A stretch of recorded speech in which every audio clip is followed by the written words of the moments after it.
Hello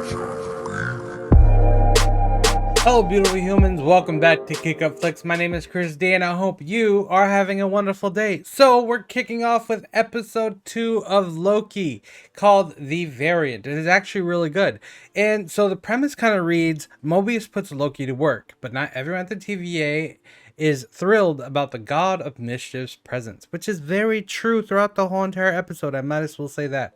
And I tell you, the acting on this show is like really good. There's not anyone who isn't there that doesn't show a reason why an actor acts the way he does, or the way the character pursues a certain thing and aspect. One thing I love about Loki throughout this whole entire episode is that he's very kind of, this top dog Loki that is, he can trick you. He knows everything about trickery, and the way he does it with comedy is just hilarious. How no one really takes him seriously, but they'll take the time to actually kind of listen to what he has to say, because they're really studying him so that in the future they can catch other Lokis, which I find purely ingenious. Important things that I kind of found out about this episode in particular is the time stream. The time stream is actually very important.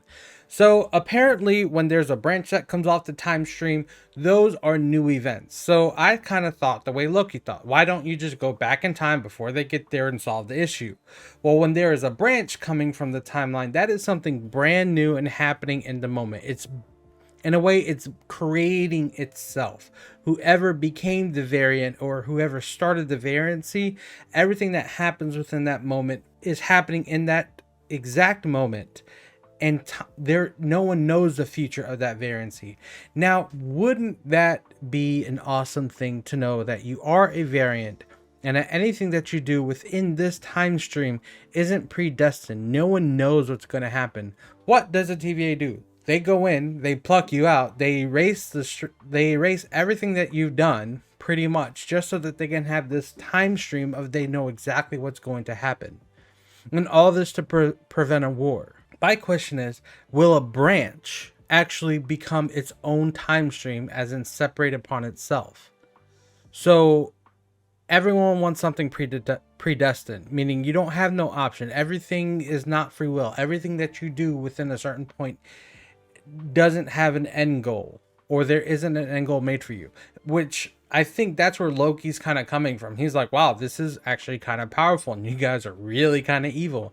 You actually see throughout the episode that he automatically starts questioning Mobius, is like, which one came first, the chicken or the egg, TVA or time? Did time come first? Who created the TVA? Like, why is it made? Where does it end?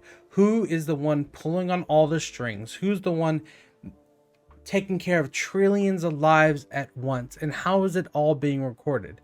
Loki, the one who revels in mischief in all realities, is questioning the TVA and its existence, as in it doesn't seem necessary.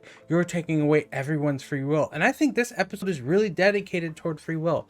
But to a very good surprise, though, after they investigated, and once again it took a Loki to find a Loki, we find out our Loki is a female, which is kind of surprising. And we all know a woman's scorn is really bad. I wouldn't mess with an angry woman, just like I wouldn't mess with my mom if she was very mad at me, because I know I would not like the result.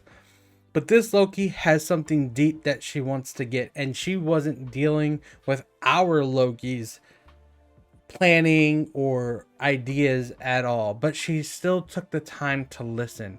And the fact that he went with her anyways, because they need each other in some form or fashion, because he can get caught and she can get away.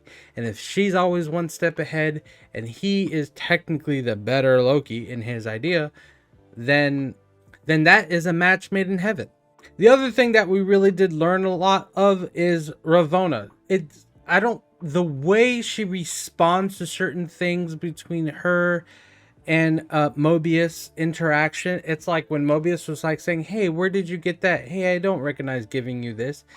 She would throw somebody else into it, but not name this person. It's kind of like, all right, what are you hiding? And almost like, they're close in friendship, but there's still this distance, this separation. And I wonder what it is. And I hope we get to find out during the season, if we ever will. Like, what exactly do we not know? I mean, there's lots of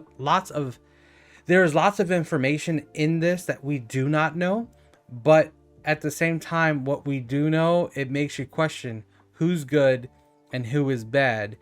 And Loki is looking a little bit somewhere in the middle for me. Where does he sit for you? So let me know down in the comments, where does Loki sit for you? Good, bad, or in the middle? Because that is something I would really love to know what you think on where Loki stands so far in this season. If you like what you see and you want to see more, subscribe, hit that like button, press the bell notification for every time I post something, you won't miss it. And don't forget to kick up but not down, and I'll see you the next time I post. Peace.